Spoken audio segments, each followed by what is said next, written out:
ہر پل Jio drama serial عشق میں تیرے صدقے بن چکا ہے بہت ہی زیادہ انٹرسٹنگ۔ اس میں ہمیں دکھایا جائے گا کہ نور جو ہوتی ہے وہ بہت زیادہ پریشان ہوتی ہے کہ سب گھر والے جو ہوتے ہیں وہ اس سے ناراض ہو جاتے ہیں اور کوئی بھی اس کی بات جو ہے وہ سننے کے لیے ریڈی ہی نہیں ہوتا ہے۔ اس پر جیسے وہ ناشتے کے ٹیبل پہ آتی ہے تو سب لوگ جو ہوتے ہیں وہاں سے اٹھ کے چلے جاتے ہیں اور جو ہوتا ہے اس کا شوہر وہ تو اس کے ساتھ ناشتہ کرنے کے لیے تیار ہی نہیں ہوتا اور وہ اپنے والد کو کہتا ہے کہ میں پہلے ہاسپٹل جاؤں گا اور وہاں جا کے اپنا چیک اپ کرواؤں گا اور اس کے بعد جو ہے پھر میں آفس آؤں گا۔ اس پر اس کا والد جو ہوتا ہے وہ کہتا ہے کہ ٹھیک ہے۔ اس پر جیسے ہی جانے لگتا ہے تو سامنے سے نور آ جاتی ہے۔ اس پر وہ نور کے سلام کا جواب بھی نہیں دیتا، اس کا سسر جو ہوتا ہے اور وہ وہاں سے چلا جاتا ہے۔ دوسری طرف جیسے ہی ٹیبل پہ بیٹھتی ہے تو اتنے میں ہی اس کی جو پھپھو ہوتی ہے وہ بھی اٹھ کے چلی جاتی ہے اور اس کی والدہ بھی۔ اس پر اس کی کزن جو ہوتی ہے اس کو کہتی ہے کہ اب جو جس گھر میں جو ہے وہ تمہاری ہر بات ماننی جاتی تھی تو میں پلکوں میں بٹھایا جاتا تھا، اب اسی گھر میں جو ہے وہ تم اچھوت کی طرح جو ہے وہ دکھائی نظر آ رہی ہے، اب تو تم سے کوئی بات کرنا بھی گوارا نہیں کر رہا۔ یہ بات سنتے ہی نور جو ہوتی ہے وہاں سے اٹھ کے جانے والی ہوتی ہے تو اس پر اس کی بہن جو ہوتی ہے وہ کہتی ہے کہ ابھی رکو، ابھی میری بات کمپلیٹ نہیں ہوئی۔ اس پر نور جو ہوتی ہے وہ چپ کر کے وہاں سے چلی جاتی ہے۔ دوسری طرف ذوالفقار شاہ کی والدہ جو ہوتی ہے اس کو کہتی ہے کہ آخر کا ہوا کیا تھا۔ اس پر وہ کہتا ہے کہ وہ ہاسپٹل میں تھی اور اس کو جو ہے کچھ کوئی پوچھنے والا بھی نہیں تھا اور اگر کوئی انسان جو ہے وہ ہاسپٹل سے گھر جاتا ہے تو سب لوگ اس کی بات مانتے ہیں، لیکن اس کی فیملی نے جو ہے وہ اپنے خون کی بات مانی، نہ کہ اپنی بہو کی بات مانی، اور یہی سچ ہے، کوئی بھی اپنی بہو کی بات جو ہے وہ تسلیم کرنے کے لیے تیار ہی نہیں ہوتا۔ اس پر اس کی والدہ جو ہوتی ہے وہ کہتی ہے کہ تم نور سے محبت تو نہیں کرنے لگ پڑے ہو۔ اس پر وہ کہتا ہے کہ پتہ نہیں۔ اس پر وہ کہتی ہے کہ کیا اس لڑکی کو پتہ ہے یا وہ تم سے محبت کرتی ہیں۔ اس پر جو ہوتا ہے ذوالفقار شاہ وہ کہتا ہے کہ پتہ نہیں، لیکن مجھے نہیں پتا کہ وہ کرتی ہے نہیں کرتی، لیکن میں اس کو جو ہے ویسے بالکل بھی نہیں چھوڑ سکتا اور وہ اس نکاح میں بالکل بھی صحیح نہیں ہے، نہ ہی وہ خوش اس کو رکھ سکتا ہے،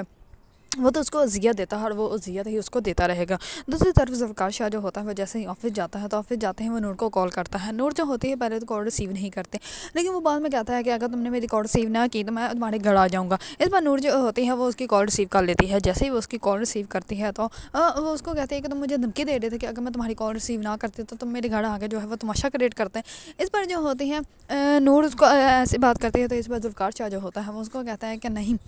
میں صرف اور صرف تم سے جو ہے وہ بات کرنا چاہتا تھا، کیونکہ تم جس انسان کے لیے یہ سب کچھ کر رہی ہو وہ تمہاری زندگی میں جو ہے وہ کبھی بھی بیسٹ نہیں ہو سکتا، وہ تمہیں صرف اور صرف اذیت دے رہا اور وہ اذیت کے سوا جو ہے وہ تمہیں کچھ بھی نہیں دے سکتا۔ اس بار جو ہوتی ہے نور وہ کہتی ہے کہ وہ میرا شوہر ہے اور جیسا بھی ہے میں خوش ہوں رہی، اس میں میری اپنی مرضی ہے اور آپ کا جو ہے میرے لیے فکر مند ہونے کی کوئی ضرورت نہیں ہے۔ اس پر ذوالفقار شاہ جو ہوتا ہے وہ کہتا ہے کہ تم جیسی لڑکیاں ہی ہوتی ہیں جو کہ دوسروں کی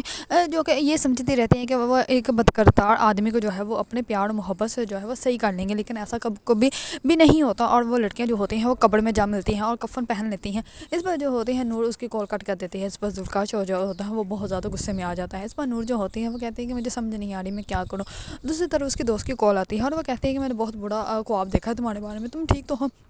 اس پر نور جو ہوتی ہے وہ اس کو سب کچھ بتاتی ہے۔ اس پر جو ہوتی ہے اس کی دوست وہ اس کا یقین کرتی ہے اور وہ کہتی ہے کہ تم پریشان مت ہو، سب کچھ ٹھیک ہو جائے گا۔ اس پر نور جو ہوتی ہے وہ بہت زیادہ ابدیدہ ہوتی ہے۔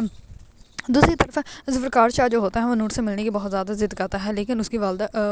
اس کا شوہر جو ہوتا ہے وہ اس سے ملنے کے لیے بالکل بھی تیار نہیں ہوتا۔ دوسری طرف نور کی سوتیلی بہن جو ہوتی ہیں وہ اپنی والدہ کو کہتی ہے کہ آپ کو تو مجھے شاباشی دینی چاہیے، میں آپ کو کتنے اچھے موقع پہ یہاں پہ لے کر آئی ہوں۔ اس پر اس کی والدہ جو ہوتی ہے وہ کہتی ہے کہ ہاں یہ بات تو ہے، تم بہت اچھے موقع پہ یہاں پہ لے کر آئے، اب تم جو ہے وہ اپنی پھپھو کے آگے پیچھے ہی گھومو اور تمہاری پھپھو کو جو ہے وہ صرف تم ہی نظر آنی چاہیے، تمہارے سوا جو ہے وہ کوئی بھی نام اس کی زبان پہ نہیں آنا چاہیے، اور یہی جو ہوتی ہے اس کی بہن یہی حرکتیں کرتی ہے اور اس کی پھپھو جو ہوتی ہے وہ بھی یہی بات مان لیتی ہے۔ دوسری طرف سرار جو ہوتا ہے وہ گھر آتے ہی نور کو کہتا ہے کہ تم میری امی کو جا کے کہو گے کہ میری شادی جو ہے وہ رجمان سے کروا دیں، اگر تم نے ایسا کام نہ کیا تو میں تمہیں ابھی کے ابھی طلاق دے دوں گا، اور پھر جو ہے تم سب کو بتاتے بھی بڑھو گے، دعائیاں بھی دیتی بڑھو گے تو میں صاف انکار کر دوں گا، میں تمہاری زندگی تباہ و برباد کر دوں گا اور تم پہ تو پہلے ہی کوئی یقین نہیں کرتا۔ یہ بات سن کر نور جو ہوتی ہے وہ اور بھی زیادہ ابدیدہ ہو جاتے ہیں۔ نور جو ہوتے ہیں وہ اپنی پھپھو کے پاس جاتی ہے اور جا کے جو ہے ان کو کہہ دیتی ہے کہ آپ شادی جو ہے وہ سرار کے رجمان سے کروا دیں۔ اس پر جو ہوتی ہے اس کی پھپھو کے پاؤں کے نیچے سے زمین نکل جاتی ہے۔ اس پر سرار کے والد جو ہوتے ہیں وہ بھی بہت زیادہ حیران و پریشان ہوتے ہیں کہ ایک لڑکی جو ہے وہ ایسا کیسے کر سکتی ہے۔ اگر آپ لوگوں کو ڈرامہ سیریل عشق میں تیرے صدقے پسند ہے اور اس کے بارے میں نیو اپڈیٹ جاننا چاہتے ہیں تو میرے چینل کو لائک، کمنٹ اینڈ سبسکرائب کرنا مت بھولیے گا۔